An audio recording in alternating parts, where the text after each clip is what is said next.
नया दिन नई शुरुआत। आज हम करने जा रहे हैं मुद्रा के कार्य और मैं जितेंद्र जोशी आपके सामने हूँ उपस्थित। हमारा कल जो कार्य चल रहा था वो था मुख्य कार्य। मुद्रा के कार्य 4, उसमें पहला कार्य मुख्य कार्य। इसका एक अन्य नाम भी लिया जाता है, वो नाम है प्राथमिक कार्य। प्राथमिक कार्य, क्योंकि मुख्य कार्य ही आमतौर पर प्राथमिक कार्य होते हैं, वे प्रारंभिक कार्य होते हैं जिनसे मुद्रा शुरू करती है।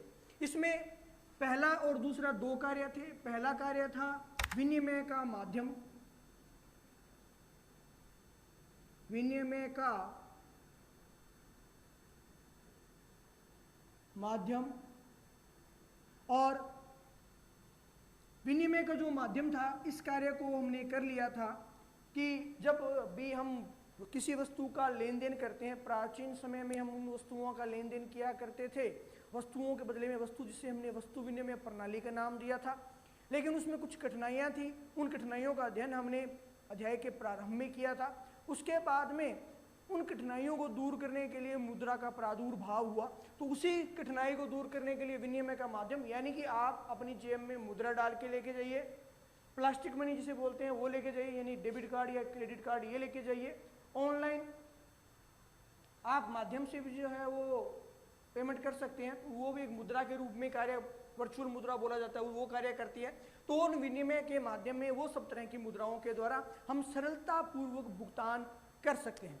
दूसरा कार्य जो हमारा चल रहा था और तकनीकी कारणों से बीच में रह गया था, वो था मूल्य का मापक। मूल्य का मापक, देखिए किसी भी वस्तु का हम एक मूल्य निर्धारित कर लेते हैं। कल यहीं तक हमारी बात हो पाई थी कि जैसे कि वस्तु विनिमय प्रणाली में था कि एक भैंस, उसकी कितने क्विंटल गेहूं या कितने क्विंटल चावल उसके बदले में आप लेते हैं या देते हैं वो। लेकिन उस समस्या से निजात पाने के लिए मुद्रा का प्रादुर्भाव हुआ और अब जो है हम मुद्रा के रूप में ही उस वस्तु का मूल्य माप लेते हैं। जैसे कि भैंस है या कोई प्लाट है या कोई वाहन है, उनके मूल्यों का निर्धारण हम नए मूल्य के आधार पर कर लेते हैं कि नया मूल्य अभी इसका 8 लाख है, ये इतने साल चल चुकी है, इसके इंजन की इतनी घसावट हो चुकी है, इसके टायर इंजन की ये स्थिति है, तो वर्तमान में जो है वो इसका मूल्य 3 लाख, 2.5 लाख या 2 लाख जो भी है वो करता है। तो इस तरह से मुद्रा का मापक के रूप में, क्या मूल्य के मापक के रूप में किसका उपयोग किया जाता है? मुद्रा का। ये मैंने क्वेश्चन भी बना के डाले हैं कि मूल्य का मापक से क्या आशय है। तो मूल्य के मापक से आशय है कि किसी भी वस्तु के मूल्य का माप मुद्रा में कर पाना संभव हो गया है, इसीलिए ये मुद्रा जो है वो क्या कहलाती है? मूल्य का मापक कहलाती है। अब बात करते हैं हम दूसरे कार्य की, और दूसरा कार्य होता है सहायक कार्य। दूसरा कार्य होता है सहायक कार्य। ये हमारे अन्य कार्यों में सहयोग करती है मुद्रा। उन सहायक कार्यों के रूप में क्या है? पहला है क्रय शक्ति का हस्तांतरण। क्रय शक्ति का हस्तांतरण।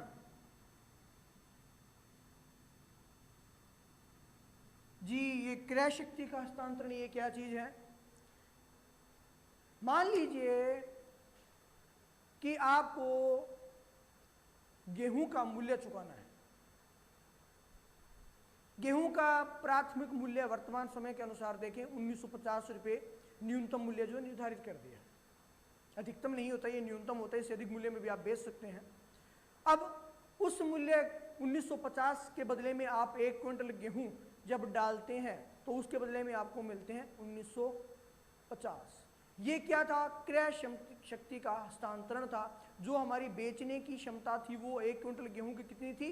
1950 थी। तो इस आधार पे हम कह सकते हैं कि क्रय शक्ति का हस्तांतरण। इसमें हम हमारे मकान, प्लाट, वाहन या बीमा,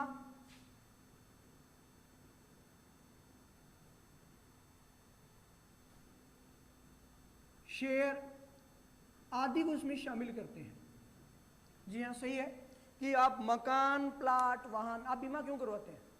कि अगर कल को खुदा ना करे कोई दुर्घटना आप लोगों के साथ घटित हो जाती है, तो उस स्थिति में आपको एक निश्चित रकम जो है वो मिल जाए। ये क्या है? क्रय शक्ति का हस्तांतरण।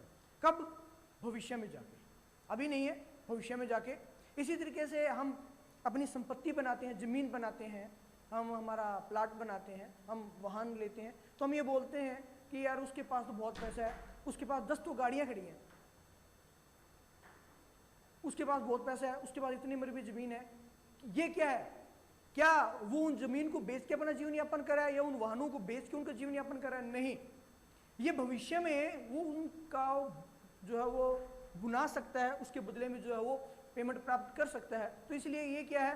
क्रय शक्ति का हस्तांतरण। अब ये क्रय शक्ति का हस्तांतरण, चाहे वो मकान हो, प्लाट हो, वाहन हो, बीमा हो, आपके पास किसी कंपनी के शेयर हो, उन शेयरों का भुगतान आपको किस में होने वाला है? उसका भुगतान आपको होने वाला है मुद्रा में। तो क्रय शक्ति का हस्तांतरण किसके माध्यम से होगा? मुद्रा के माध्यम से।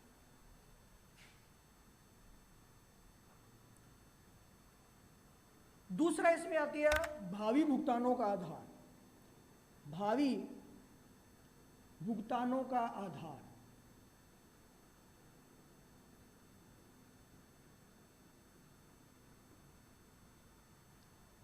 भावी भुगतानों का आधार क्या है? अब मैं ऊपर की बात दोहराऊंगा कि आपके पास प्रॉपर्टी है, मकान के रूप में, खेती की ज़मीन के रूप में, जयपुर में फ्लैट हैं आपके पास, इसके अलावा आपके पास ट्रैक्टर, बढ़िया बढ़िया गाड़ियां हैं, बढ़िया मोटरसाइकिल हैं। ये सभी के सभी या अन्य कोई भी तरह की प्रॉपर्टी आपके पास है, तो वो आपको क्या बता रही है? वो आपको ये बता रही है कि आप जो है आप अपना भविष्य सुरक्षित कर लेते हैं। वो आपको ये बता रही है कि आपका भविष्य सुरक्षित है। हो सकता है एक साल फसल आपकी बर्बाद हो जाए, ये हो सकता है, हो ना हो ऐसा, लेकिन क्या कह सकते हैं, प्रकृति पर निर्भर करता है। या अभी जैसे लॉकडाउन आ गया तो एकदम से जो है हमारी इनकम के सभी सोर्सेज बंद हो जाए, तो उस कंडीशन में हम क्या करते हैं कि ये जो भावी भुगतानों का आधार हम मुद्रा के रूप में प्राप्त करते हैं, उसको भुना लेते हैं और अपने भविष्य को क्या कर लेते हैं? सुरक्षित। तो ये भावी भुगतानों का आधार क्या करता है? हमारे भविष्य को जो है वो क्या करते हैं? सुरक्षित करता है। हमारा भविष्य सुरक्षित है किसके रूप में? मुद्रा के रूप में। आप बोलोगे सर हमारे पास तो प्लॉट है, वाहन है, ये मुद्रा कैसे है? तो जब आप उनको बेचोगे तो बेचने पर आपको क्या मिलने वाली है? मुद्रा मिलने वाली है, और ये मुद्रा जो है वो क्या होगी? भावी भुगतानों का आधार होगा। इसलिए कोई भी तरह का भावी भुगतान जो होगा वो किस रूप में किया जाएगा? मुद्रा के रूप में किया जाएगा। इसके लिए हम प्रतिभूतियां खरीदते हैं, शेयर खरीदते हैं। अब आप कहोगे सर शेयर तो आपने क्रय शक्ति हस्तांतरण में भी खरीदे थे, तो वो भी तो आपकी क्रय शक्ति हस्तांतरण हुआ ना। आपने जो खरीदे, अभी आपने उसके पैसे दिए, 1000 रुपये दिए, 2 साल बाद में आप उन्हीं शेयर को जो 4000 रुपये के हिसाब से पर शेयर के हिसाब से बेच रहे हो, तो वो क्या है? भावी भुगतान हो रहा है। भविष्य में जाके जो आपको क्या हो रहा है? भावी भुगतान हो रहे हैं। तो भावी भुगतानों का आधार किस रूप में किया जाता है? मुद्रा के रूप में ही आपको लोगों को किया जाता है। तीसरे तरह का कार्य संचय का साधन। ये तीनों लगभग जो है वो सिमिलर अर्थ में है, समान अर्थ में है, आपको थोड़ा सा कंफ्यूज करेगी। और मूल्य संचय का साधन कैसे है? आप बैंक में पैसा जमा करवाते हैं, क्यों? क्योंकि मुद्रा जो है वो एक मूल्य के संचय को अपने अंदर रखती है। आप अपने बच्चों के नाम से खाते खुलवाते हैं, क्यों? क्योंकि वो मूल्य का एक संचय का साधन रहती है। हम जो है वो अभी आज का भाव जो गोल्ड का बहुत अधिक है, तो इसी हिसाब से शायद 90,000 होने वाला गोल्ड, तो मूल्य का संचय का साधन है। जिसने पहले गोल्ड 30,000 खरीदा था या 15,000 20,000 खरीदा था, अभी उस गोल्ड का संचय का साधन बना हुआ है। वो एक गोल्ड उतना ही रहने वाला है, लेकिन उसका मूल्य लगातार क्या है? बढ़ते जा रहा है, बढ़ते जा रहा है, बढ़ते जा रहा है, और बढ़ते बढ़ते जो शायद 90,000 तक पहुंच जाए, इसी दर से चलता रहा तो 90,000 तक पहुंच गया। तो मीन्स आपका क्या है? मूल्य का संचय का साधन था। जो गोल्ड था आपके पास 10 तोले, आप जाओगे बेचोगे और 90 गुना 10 तोला करके जो उसके बदले में पैसे ले आओगे। तो ये क्या था? मूल्य का संचय का साधन था। किसमें? मुद्रा में। इसके लिए हम क्या करते हैं? इसके लिए हम करते हैं बैंक में खाता खुलवाते हैं। हम बीमा पॉलिसी लेते हैं। इसके अलावा हम किसान विकास पत्र लेते हैं। ये सब चीज़ें हमें इस बात का पक्का करती है कि भविष्य में हमें कम से कम इतना धन तो जो है वो मिलने ही मिलने वाला है। उसमें आपका फिक्स रहता है कि पहले 5 साल में पैसा दुगना होगा।